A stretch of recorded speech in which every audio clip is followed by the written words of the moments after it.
Kai aku manu honenga, kai aku manu ti ori ori, huri noa I te motu tēnā koutou katoa. He whakataetae kua roa e kōrerotia ana, kua roa hoki e tāria ana. No te rānei I ti Matapae, te whakataetae Kapa Haka ārohe o Te Arawa Waka I te papa o te kaitao o rangatahi. Ka whakawhiti atu tātou I Anei ki tērā moka o Rotorua o tira kia Maiha pānapa no Aukaha News. Kia ora rā koe Maiha, kai a koe te wā.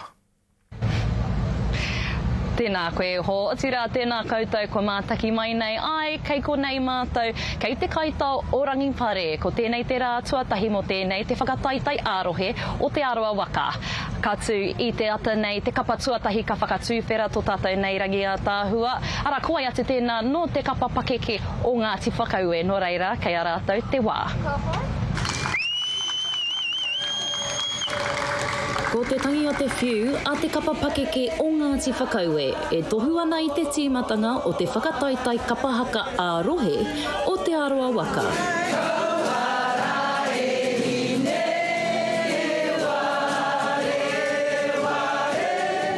Ko pau katoa te hau, engari e pupu ake ana te hia te hāhuahua. I roto I te āhua o te tū, te hoki tangatu ki konei, ki kaitao rangipare, me te tūanga Koeke. Ko ngā hapu tonu o Ngāti Whakaue, ngā mana whenua o te kaitao o rangipare nei. E ai ki a Kingi Biro, ko te painga matua o te tū o ngā pakeke, kia whakatīnana I te taira o Ngāti Whakaue. E hara I te mea ko te hia kia kareore haere, kia peke haere, engari ko te tū tika, ko te tū tūturu me te whiua te ringa ki te kawe I ngā kōrero koia te tū o Ngāti Whakaue. Tēnā tāru wae! Ia! Aue! Nō reira he tohu pai tēnā kua pakeke haere, ni te kaupapa o te Kapa Haka, mahi Kapa Haka ki te waka nei o Te Arawa. Mei kore ake ko ngā pakeke me ngā kaumātua o te iwi, kua kore pea te Kapa Haka o Ngāti Whakaue e eke hei toa whakaihu waka o te matatini.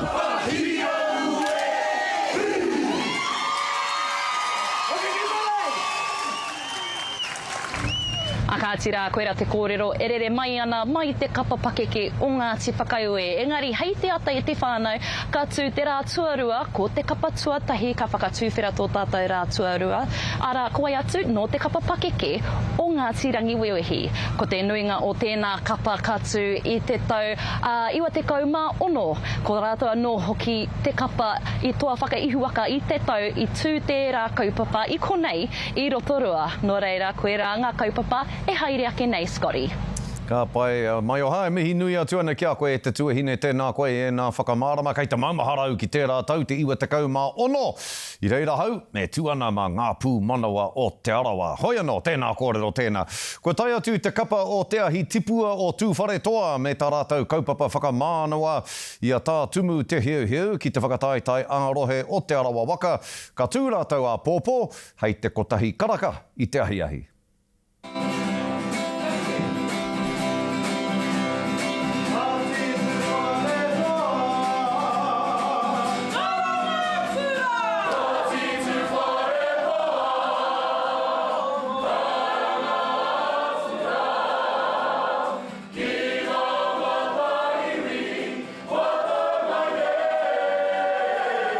Kāre au I te Huarere, me he mea kaore e te o te iwi Māori e āhua mōhio e māramana rane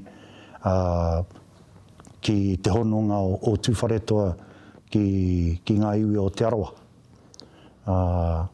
Nā te mea, me he mea kua tipu ake koe ki waho o te rohe o tūwharetoa o Te Arawa rānei. Kāre au I te Huarere ki tō kore mōhio kei te waka o Te Arawa tūwhareto.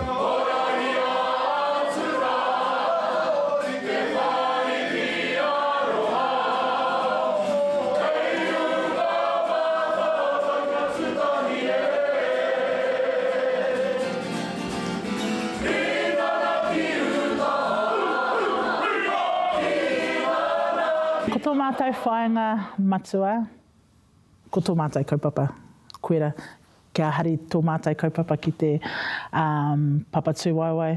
Kaua ko te kemituranga ki te matatini, e hara tērā te tai o ngā whaenga i tēnei wā, ko tēnei ke.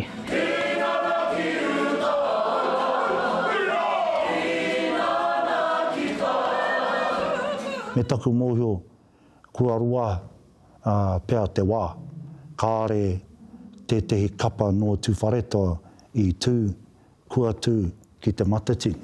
Ki te matatini e mōhio tia nei e tatau i tēnei wā.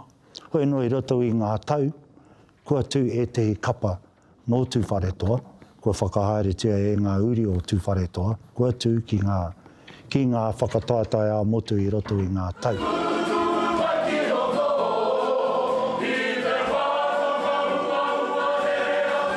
Te rohe, ua rawa, nā. I te mea ko mātai te kai o te waka atu wharetoa. Nā reira, kāre tino wāhi ki waho Te Arawa. E tai mātai te kuhu atu. Hoi no mātou i tupu ake i te kāinga, mātou o Te Arawa e māra mana, e mōhio ana. Mātou me ki ngā uri, ngā whānau, noho ki ngā marae, i roto o tūwharetoa, o te rai roto i a Te Arawa, e māra mana ki e rā hononga whakapapa, ki e rā hononga tuku iho, me e rā hononga wāinga nui i a tūwharetoa me Te Arawa. No reira, koera te take kei te tū te kapani. Koenei tō mātou rohe, ne? Mai make tū ki tongariro ki make tū.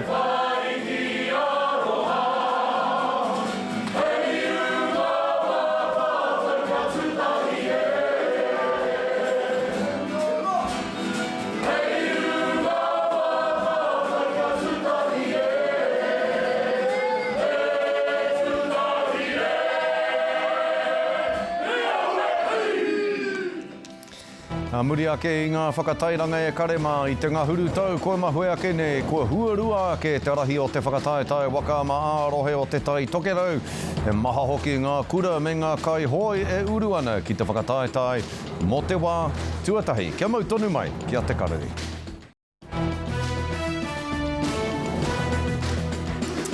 Kia ora mai anō, kei te piki haere te ngākau nui o ngā kura o Te Tai Tokerau ki te Waka ama.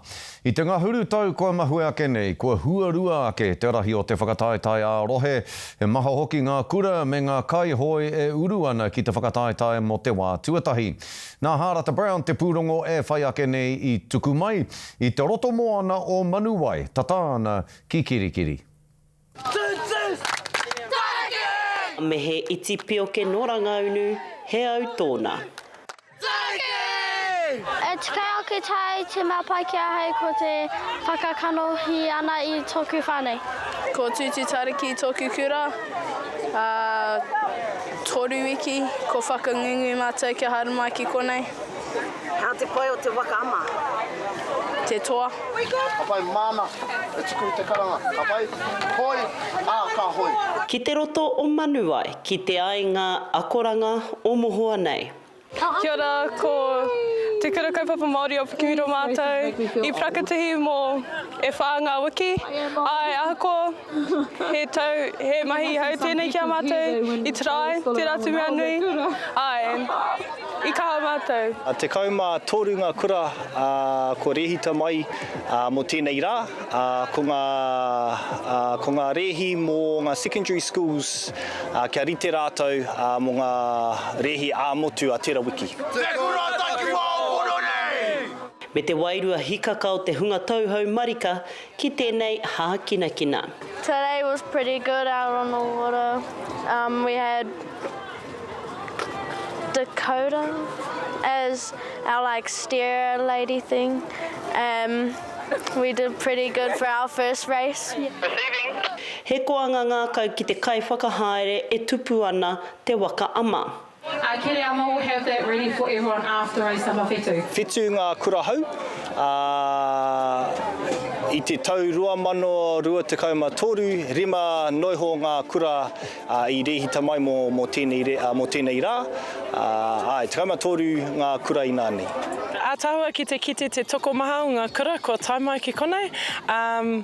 Ngā tau ko pahure ki te au, ai ka rehita te tahi kura, en kei rātou te tahi tima Anei. Tēnei rangi, ka kite au te kaumatoru ngā kura ko rehita, engari kei rātou whā ngā tima, e tai toko rima ngā tima. So, ko tupu tino tupu tēnei hākinakina.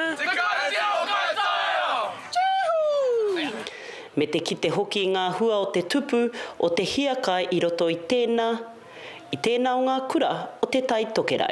I te o rātou ka haere ki ngā whakataitai a motu mō ngā kura.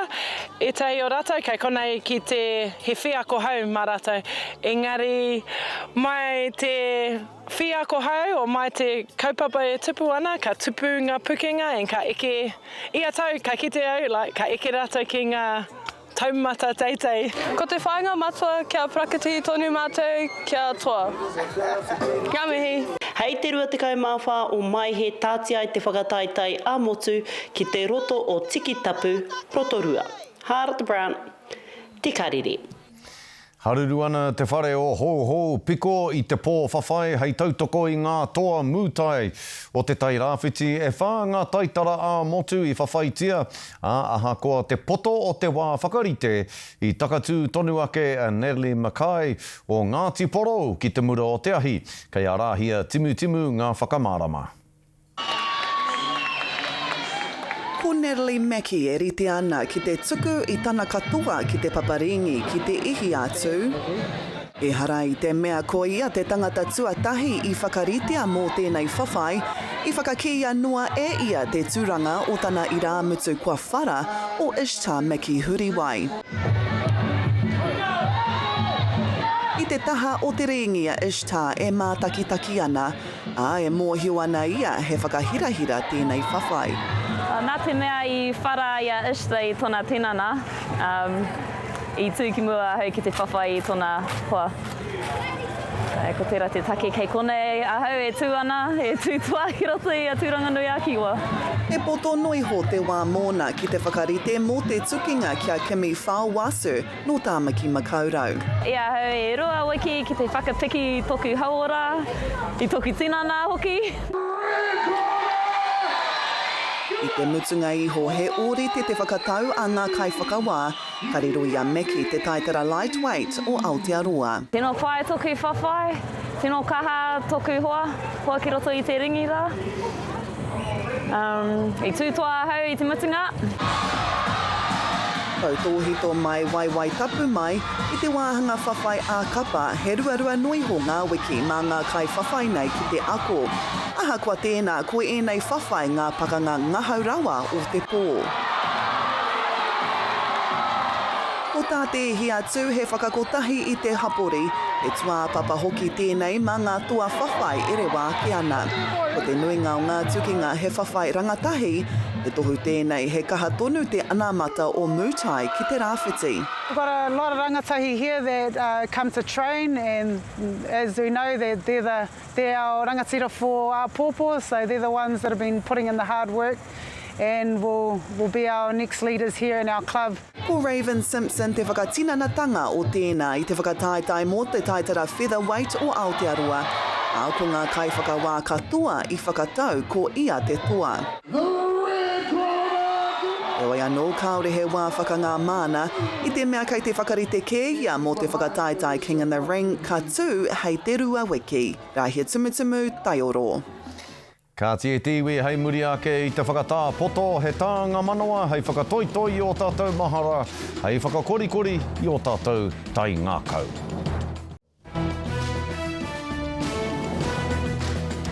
E tiwi hei tānga manoa mō tātou I tēnei rānei ko te pūrongo I rere ake I te karere I te tautahi mano iwarau iwa te kaumāwhitu e pāna ki te whakataitai ārohe o Te Arawa I taua tau. Kia mā takitaki ake tātou.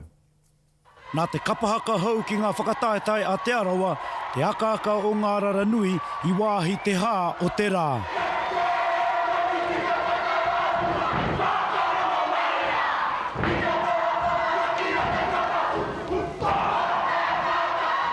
Ka whai atu ko te wānanga o Aotearoa ki Rotorua.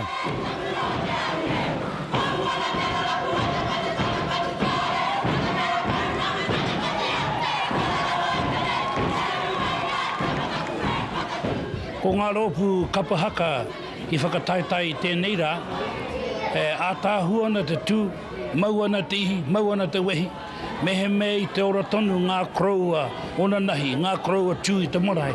E raka kō rātou, ka ki te rātou kei te ora, te mana, te ihi, te wehi, o kuia koromā I roto I tēnei rā. Kāri tua atu I te Kapa Haka toa te motu, a Ngāti rangi wewehi.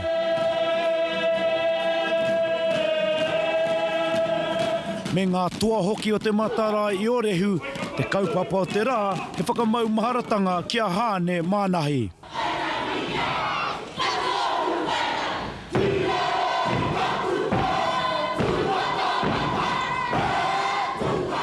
Tēnei kaupapa e pāna ki hāne mānahi. He kraua toa mō tū matauinga. Hoi no, e rā honore kia tātou katoa, kia Te Arawa I tēnei wā. E pāna ki ngā Kapa Haka. E waru ngā Kapa Haka I whakataetai, te aka o ngā rara nui, wānanga o Aotearoa, ngā tirangi wewehi, ngā mātā Waka, ngā ti whakaue, te mataara I orehu, me ngā ti piki ao. Mai o te komiti whakahaere o tēnei o ngā huinga o Te Arawa, ka miharo anō mātou katoa. Nā te mea toko rima, nā kapa o Te Aroha, kua whiwhitūranga kia whakataetai I nā whakataetai āmutu, nā whakataetai a Aotearoa, ka tū I pōneke a te tau eke mai.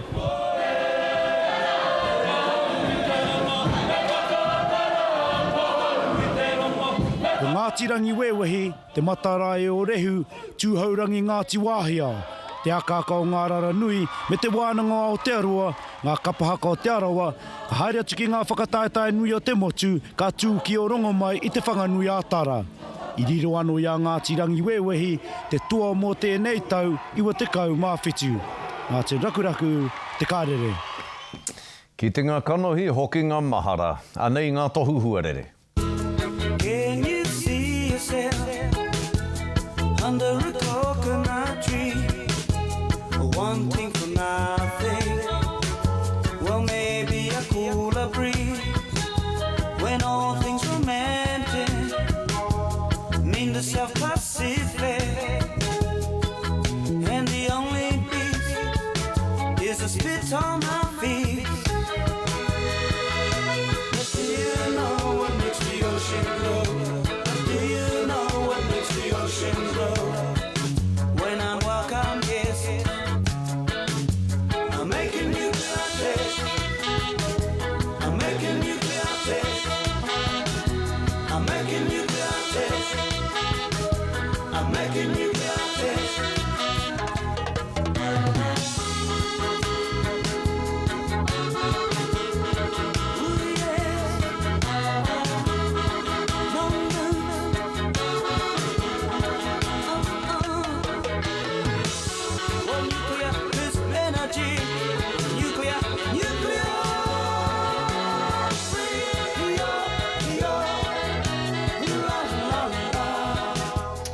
Koe nā tātou kōrero mō tēnei rā, I wā tātou nei hoki, ka ore te pūrongo mō te rānehu o hone whare papa, I tai mai I te ringa I tōna tikanga māne e tuku mai, I wā tātou nei hoki. Hoi anō rā, anei rā, tētahi waia torongo nui, hei whakarehu ake I te karere I tēnei rā, kia ora tātou.